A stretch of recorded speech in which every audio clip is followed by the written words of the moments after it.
Designers, I am a San Francisco web developer, but I come in peace. In keeping with the finest traditions of my people, although I don't know much about what you do, I'm here to tell you how you'll be doing it for the next 100 years. Yet there is a lot that still frightens and confuses me. You work with clients, some of whom are not in technology, yet you do not simply disrupt their businesses. You bill in small pieces, some of them payable after the work is done, rather than take a seed round up front.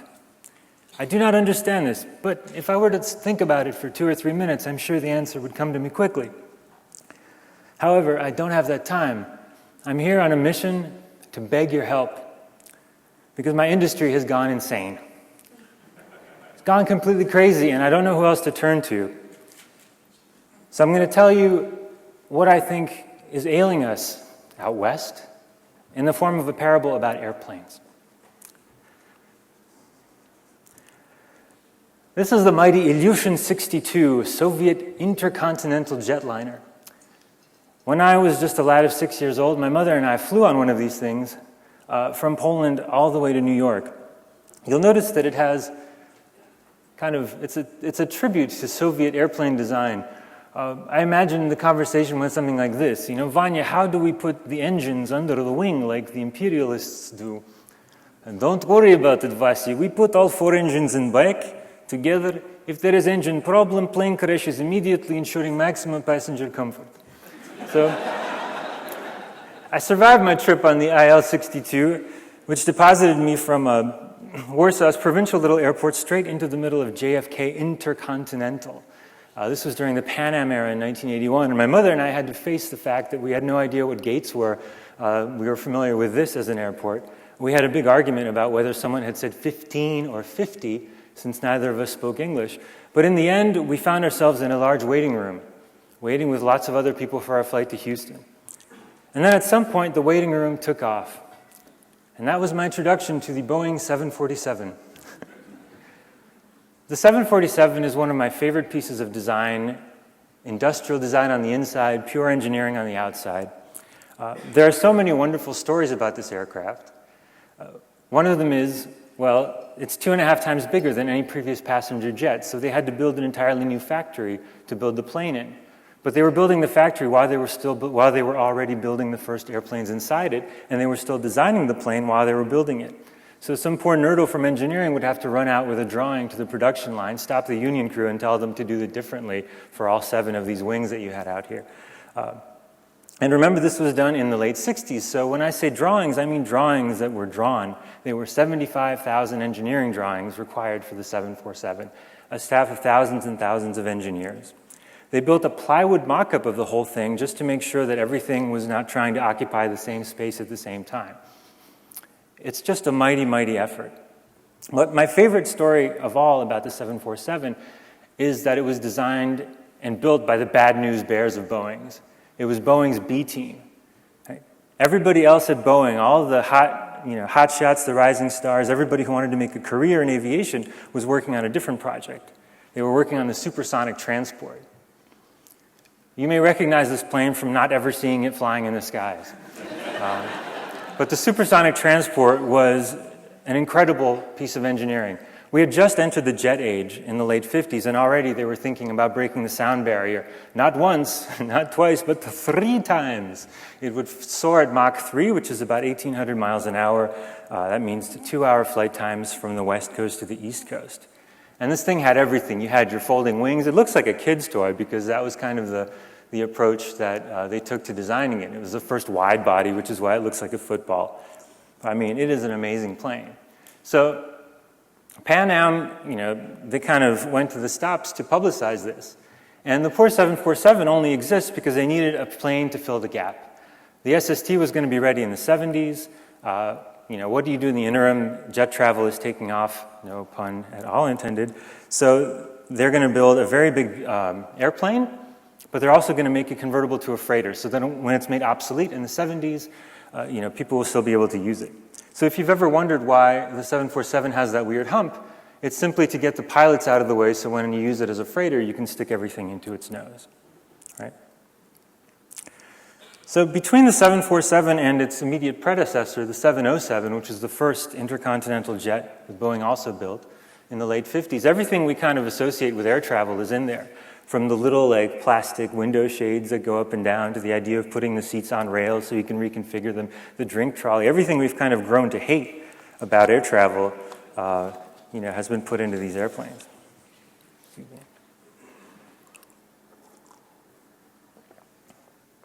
So I would like you to imagine with me, what if we could go back to 1965 when this plane is being designed, pick one of these engineers out, and give him a crystal, I say him because it's a dude.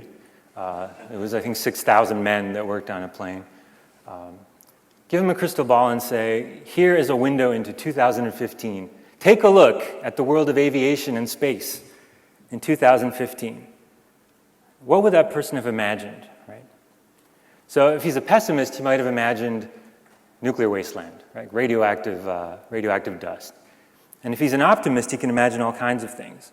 Of course, we're going to be on the moon. We'll have moon bases, probably. You have to remember the context in 1965. We just started Gemini, which is a program that was sending people into space to train for the moon missions. We had 3 countries working on supersonic transports. The Concorde was being built in Europe. The Russians, of course, had stolen the plans for the Concorde and were building their own supersonic plane. The period was one of intense and accelerating progress in aviation. One of my favorite things here is Pan Am was actually pre-selling spots on their flights to the moon. There were 90,000 people who signed up for an airplane ticket to the moon through Pan Am. So when you hear about Richard Branson and Virgin Galactic taking reservations, Pan Am was there first. And they had the concept art. We knew exactly what this stuff was going to look like. And the recent history of aviation bore out that things were changing really fast. This is probably the original airliner, sometime in the 1910s. In the 20s and 30s, you had these gigantic, beautiful clipper ships that would fly, take off from Alameda, and they had 2 decks and cabins, and you'd spend days and days in the air flying from place to place. In the 40s and 30s, Boeing had rolled out the Stratoliner, which soared at 300 miles an hour. It was a revolutionary plane. It was pressurized, so you could go above the weather. And then, like I'd said before, you have the 707. Of course, when you give that engineer the crystal ball, what he's going to see is the most advanced aircraft we have in 2015, the Boeing 787, right? And then there's the rival Airbus 350, which is, of course, completely identical to our eyes. I like here that they've tried to take it and make a photograph that makes it look cool. Right? This isn't just the same old airliner. It's got a curved wingy. Yeah. But if you take a look, here's 50 years of aviation progress. You have the 707 and you have its brother. The truly embarrassing thing is that the 707 is still faster than any airliner that flies today, 50 years on. And of course, we're not on the moon. We're not even close to being on the moon. We have a space station. It flies in low Earth orbit. We're a little bit embarrassed to talk about it. Sometimes we send Canadians up there. Sometimes it sends viral videos back. I think the thing the engineer would find particularly galling is that if we want to go to the space station, we have to ask the Russians if we can go, because they're the only ones that have the rockets, right?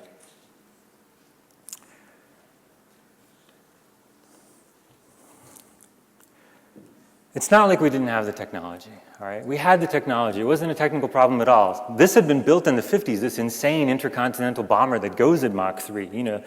We built this later on, the famous SR-71 Blackbird. Also, no technical problem. You can go faster than sound. And the Europeans, actually built Concorde.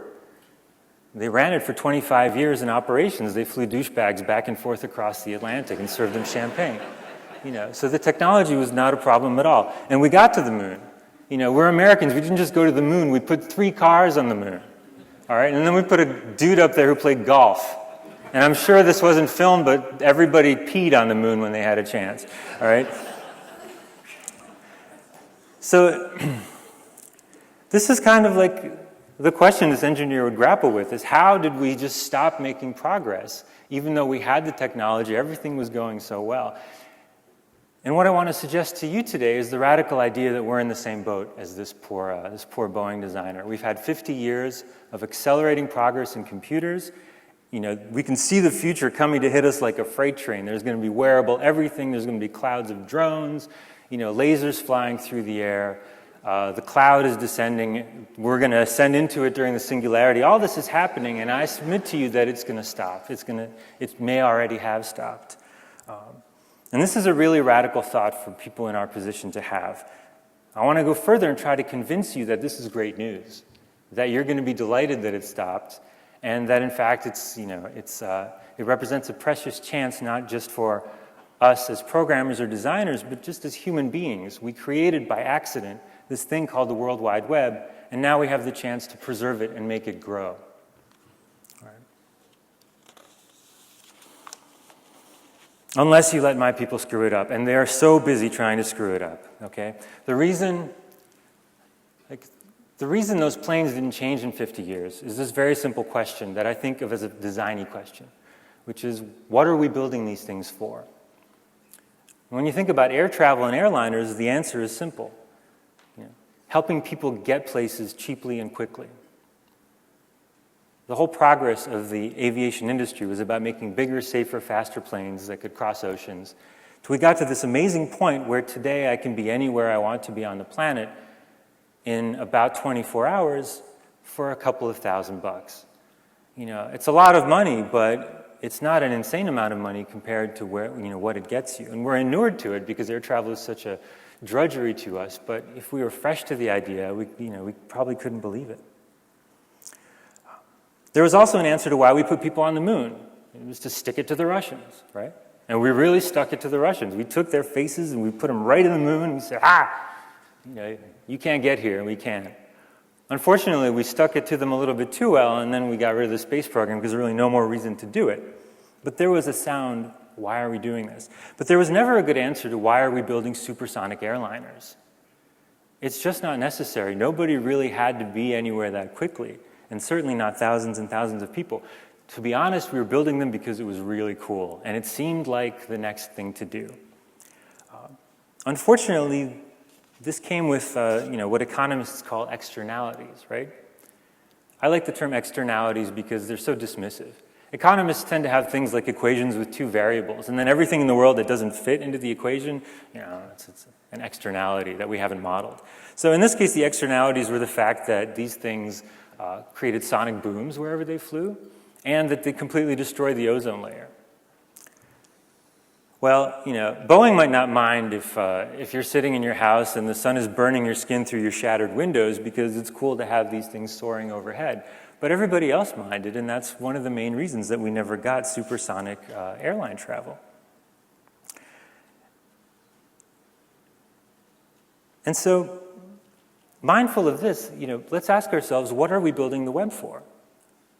I think there's a correct answer, which I'll give you, and there's two other answers that unfortunately are the ones we're seeing kind of in action today. It's why I'm here calling for help, all right? The first answer, the correct answer, is the web is a way to connect knowledge, people, and cats. All right, it's the triangle. This is my girlfriend, Diane. This is the world at her fingertips, and that's Buster the cat working as a team on the web. All right, so the web erases the distance between people. It puts all of human knowledge at your command, and it allows you to look at still and video images of hundreds of millions of cats. It's really a marvelous technology. You can do this from home, or you can do this from a device that you carry. And notice that this cat does not have his claws out, but the next one will, right? Nobody controls the web. You don't need permission to use it, and you can put stuff back onto it, which is truly amazing. You can post your own cat pictures. So the question I ask for you is, why isn't this enough as a technology? I know the design isn't done. We have all sorts of work to do to make it truly useful and usable. But why do we need more technology for the web? All right? But of course, for some people, it's not enough. It's just an appetizer, a foot in the door. So the second vision, the one that's kind of prevailing today, is that we will fix the world with software. The web is our golden opportunity to get our hooks into everything. The world will have an API. All the industries will be disrupted and then replaced with software. The idea is that that programmers finally have a chance to write what's wrong in the world. If you've ever used software, which I think most of you in this room have, you know what an appalling idea this is. It's like deciding to give yourself a haircut with a lawnmower. In theory, it might work out well, but in practice, there are just so many ways it could go horribly wrong. But to the programmers, none of this is scary. The world is a big hot mess. It's an accident of history. Nothing is done as efficiently or as cleverly as a small group of 20-something people in California will be able to do once they finally are able to script it, with software. So this is the early vision, right, of the Internet of Things, and this is kind of the more up-to-date one. There's some sort of a brain reader. And then they say it's your job as designers to make this friendly, Can you whip this up in some way that doesn't look like, what it is, which is a horrible attempt to get between human beings and each other. And then there's the third vision. All right. This, by the way, it's a concentration suit. It pipes oxygen in, and it also limits your peripheral vision. That's like the early version of the web blocker. It's just you can't look at stuff that's happening. You can only focus on your task while breathing pure oxygen, or maybe nitrous, who knows. All right. The third vision is what I'm really embarrassed to talk about, but I kind of have to because it's a real force in our world. So the third vision of the web is that we will become as gods, immortal creatures of pure energy, living in a crystalline paradise of our own construction. Okay? So grown adults, people who can tie their own shoes and who are allowed to walk in traffic, seriously believe this. All right? Some of them are the most powerful figures in our industry right now who believe this and are working towards it. These are people who can call up Barack Obama in the middle of the night to talk about the dangers of nanotechnology, and Barack has to be like, I have to take this, I'm sorry. And Michelle is telling him, it's 3 o'clock in the morning, but this guy makes electric cars, he's worried about nanotech, he contributes a ton of money, I have to talk to him. All right? So because powerful people at the head of our industry read some bad science fiction as children, we're going to have to confront this stupid vision of the web as an all-invasive technological octopus because they want to make heaven happen. All right? And I'm serious about this. Google has hired Ray Kurzweil, who is kind of the most notorious techno-optimist and believes he will never die and ascend into light. Peter Thiel is a super powerful venture capitalist who funds the Singularity Institute and similar quote-unquote research endeavors in the Valley. And my favorite so far is Elon Musk, who recently tweeted this. He says, "We need to be super careful with artificial intelligence. It's potentially more dangerous than nukes. I hope we're not just the biological bootloader for digital superintelligence. Unfortunately, that is increasingly probable." I know you're all scared right now. I have two things to reassure you with. The first is, we don't have to worry about becoming a biological bootloader for superintelligence. We will simply tell it to boot into safe mode. The second, though, is let me tell you a little bit about the current state of AI. This little hipster is called C. elegans. It's probably the most studied organism on Earth. It's a nematode worm.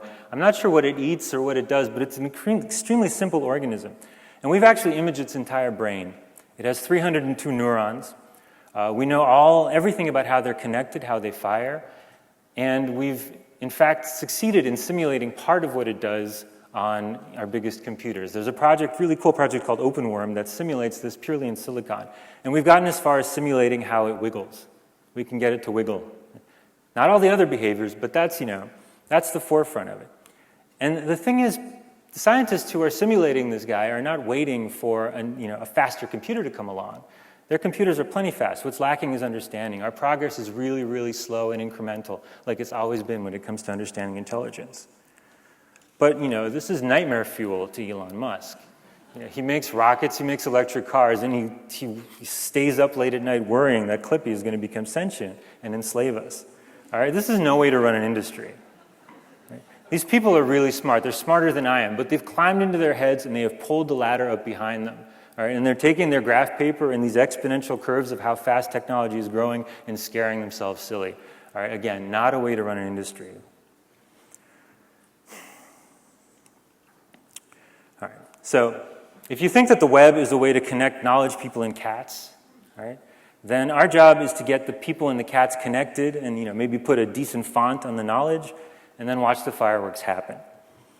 Because what happens next is wonderful and unexpected. It's kind of a humble vision of technology.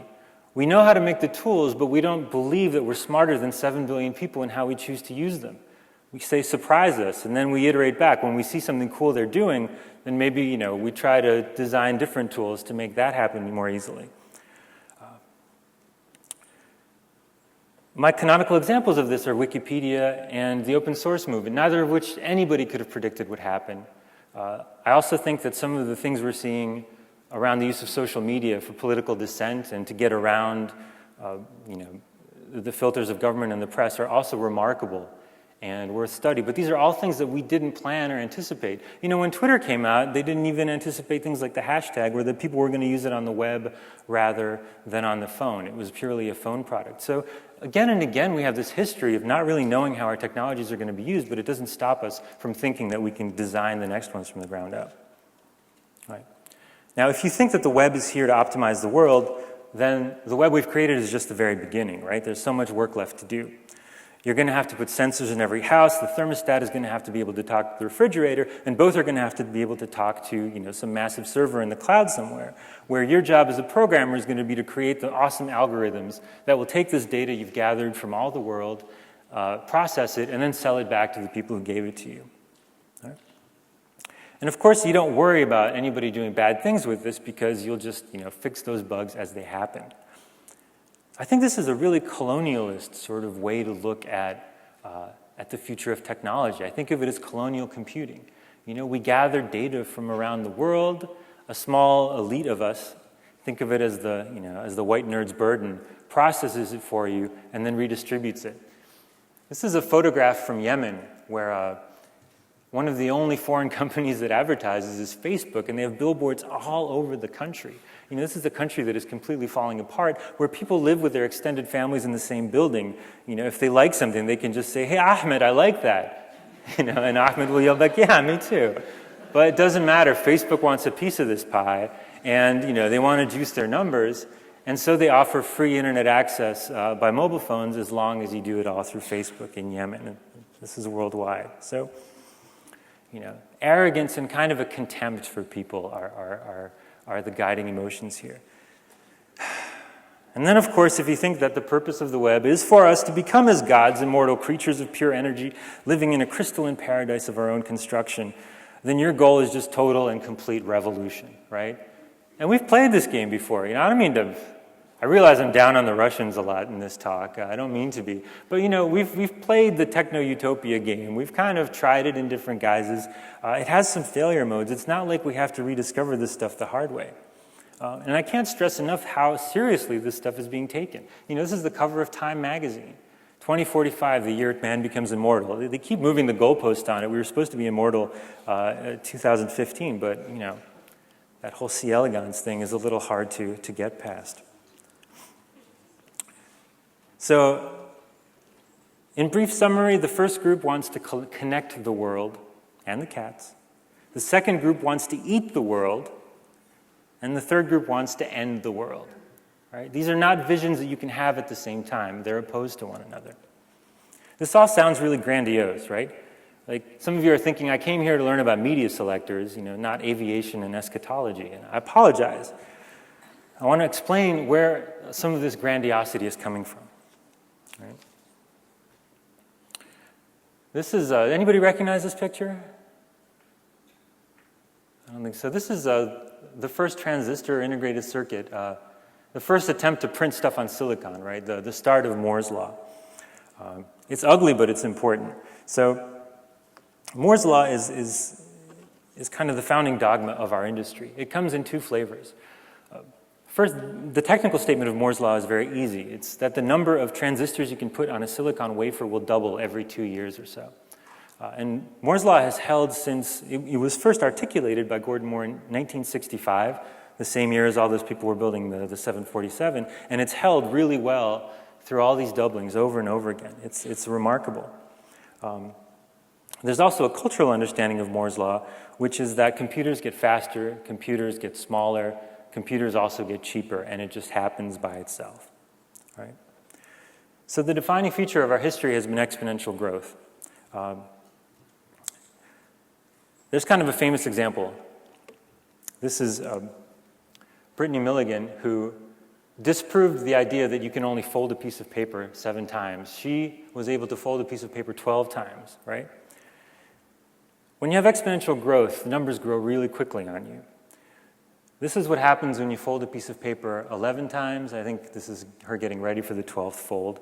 If you were able to fold it 50 times, all right, the paper stack would stretch from here most of the way to the sun. It would also be as narrow as a proton. And let me tell you from experience, it's folding that final proton is the hardest part. The example illustrates 2 things that you need to know about exponential growth. One is that it makes things go fast very, very quickly. And the other is that it inevitably runs into physical limits in the physical world. All right? So for 50 years, we've ridden this wave of exponential growth. If you were active in the 2000s, you might remember this feeling. You'd buy a computer, and next week there'd be another one that was, twice as fast that had just come out, and you'd have this terrible regret. There was a wonderful rivalry between Intel and AMD. They release a 1 gigahertz processor, the other releases a 1.1 gigahertz processor, and they kind of crawled their way up and up and up until in 2005, something really weird happened, and the processors stopped getting faster, right? Suddenly, Intel tried to make one that could go up to 7 gigahertz, and then when they ran the math on it, they figured out it would produce 150 watts of power. That's about as much as in those light bulbs that they never let you have in college because they were a fire hazard, right? This tiny sub-postage stamp piece of silicon was going to be glowing white hot. So it's actually more than an easy bake oven, for those of you who are familiar with that particular toy. All right, so we can't make these things any faster. Well, we're just going to start putting on cores. So now we have cores, right? No one's really sure what a core is, but we have more and more of them each year. And they're, so Moore's law is still holding because instead of making faster chips, we're just, putting a lot of them together. It's like you go to buy a burger, instead of getting a hamburger, you're getting White Castle sliders all of a sudden, and there's more and more of them. But it's still, it's still more food, so you're fine. We're seeing this plateau. Other parts of the industry are still fine, like we're getting more and more storage. I saw Seagate released an 8 terabyte hard drive just the other day. 8 terabytes is really an astonishing amount of storage. I remember when I was in high school, we had a 1 megabyte hard drive. It was a platter. It sounded like a jet when it started up.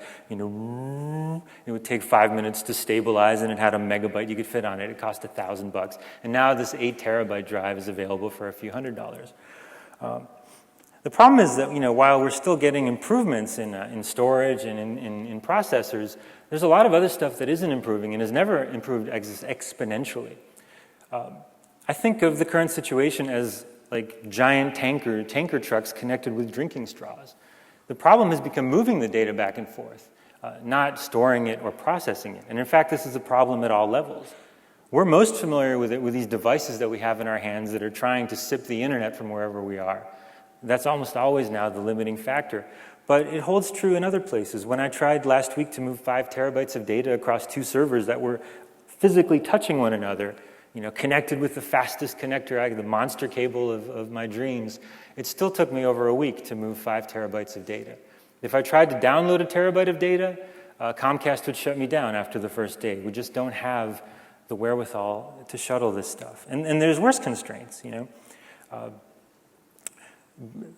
Like batteries have really not improved that much, despite heroic efforts to make them faster. There's nothing like a Moore's law for battery life. When you see devices that are getting longer and longer, dwell times and all this stuff, it's because we're doing things to make them less hungry for power. And the number one thing you can do to make a device less hungry for power is to give it a weaker processor, less storage, less memory. So in effect, Moore's law ended for us a while ago. We're designing now for devices that are primitive compared to what we had just a couple of years before. We're designing for small handheld computers that have a lot less capability, but they still affect people's lives much more than the desktop computers that are increasingly just getting relegated to stuff you use at the office or if you're a scientist. So really there's a disconnect between this fable of constant improvement and the real reality. is what I call the exponential hangover, right? One of the problems with an industry in exponential growth is that you learn to completely discount the present. By the nature of things, the next thing to come along is going to be as important as everything that came before to that moment. So you're a fool if you're not working at the cutting edge. You're wasting your time. All right? And this mentality, this constant fear that you're going to miss the next wave is pervasive to us. One of the horrible effects it has is it makes us have contempt for our past. Right? Like I said, I run a bookmarking site that archives web pages. And recently I did an experiment to see how many of those bookmarks disappear with time. There's been a lot of studies done on link rot. I was interested in my data collection because this is stuff people have specifically said they want to keep, not just any old link you find, on the street. And what I found is that there's a 5% attrition rate. Every year you lose 5% of what you saved, and it's very steady. We'd be up in arms if this happened in the physical world. Imagine 5% of your books disappearing every year. Your dissertation is half gone because it's 20 years old, but this is completely normal online behavior. All right? And as I said, it's no way to run a culture. Now we depend on sites like the Internet Archive to come and save us. But, that's a little bit like setting your house on fire and then hoping the fire department, rescues the baby pictures and books that you want to keep. It's a high-stakes game. We also have companies that acquire one another and then turn off whole sections of the Internet just because they want to. Yahoo destroyed GeoCities in that way.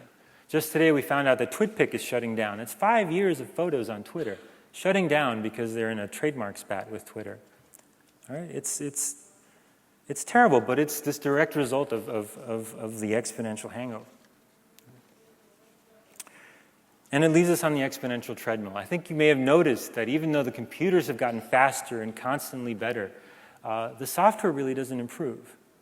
People are struggling to keep up. So if you've ever worked with someone who is a fan of Microsoft Office or Windows, you remember their frustration every time they're put in a forced upgrade. 25% of desktop users still use Windows XP, not because they're dinosaurs and horrible people, but because it was a great operating system and they see no reason to get off it, even though Microsoft is sending thugs to make them upgrade to whatever, complete redesign they have in the works now. And as designers and as coders, we don't have time to get used to the current set of devices and capabilities before we're already being sent to work on the next set. So what you see instead is bloat, right? You have browsers that you didn't used to be able to do anything in JavaScript, so pages were simple and clean. As soon as JavaScript became fast and usable, the browsers started filling up with cruft. You have browsers now that will render the entire page within a JavaScript framework because they can.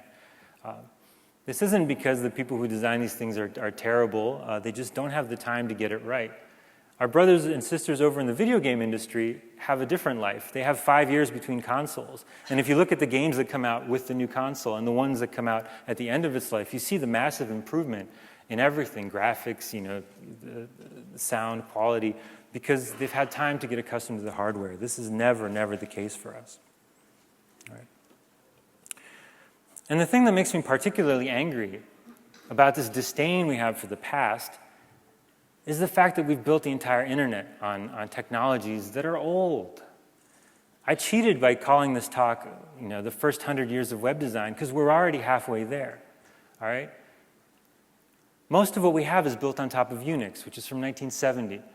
The TCP/IP protocol, packet-switched internet, dates from 1974. It's a year older than I am.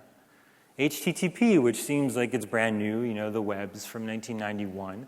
The keyboard, God bless it, is from 1867. Flat-screen TVs were being developed in the 60s, right along with the 747.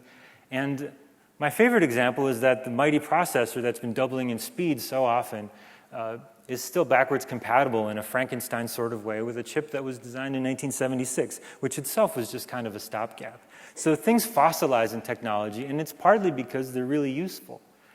So why should the web be an exception? Why does the web have to change completely? Why can't we build on top of it like we built on top of email? We find better ways to design it, better ways to manage it, but the idea is sound. All right? And I'm sure, there's someone out there back in the days of cuneiform tablets who was criticizing the kerning and, and the irregularity and that the verticals weren't quite right. So we've been, the technologies that we use, sometimes it depends on where you draw the line on what you call technology, but there's a lot of legacy stuff in our computers. Okay? This is my mental image of the internet. We've been hearing stories for a long, long time. Everything's getting faster. We're sitting in the car. We can hear the engine hum. They're pressing the accelerator. Everything is roaring. The thing feels like it's going to shake apart. But when you look out the window, the scenery doesn't really seem to change that much, There's a certain lack of the wheels meeting the ground when it comes to promises that technology has made versus the promises that it delivers. And sometimes the effect is almost perverse. This graph is of billions of dollars in spending on pharmaceuticals versus, this is how many billions of dollars you need to spend to get an effective pharmaceutical drug approved by the FDA. And this goes from 1950 to 2010. Part of this graph you can say is because regulations increase, it costs a lot more money to study things. But a lot of the reason why we're getting worse and worse at discovering drugs is actually because we have computers. Computers allowed us to create models of drug binding sites that it turns out aren't really good enough. And so we've kind of blinkered ourselves as to what we should be studying. Back in the 60s, people would go out into the jungle, pick any plant, and throw it in a test tube and try it out on animals for a while and see if anything stuck. Now we have to do studies about why something is a good drug candidate. I'm not saying technology is terrible for pharmaceuticals. I'm saying the idea that better computers always make for better science and better technology is an assumption, it is not a fact.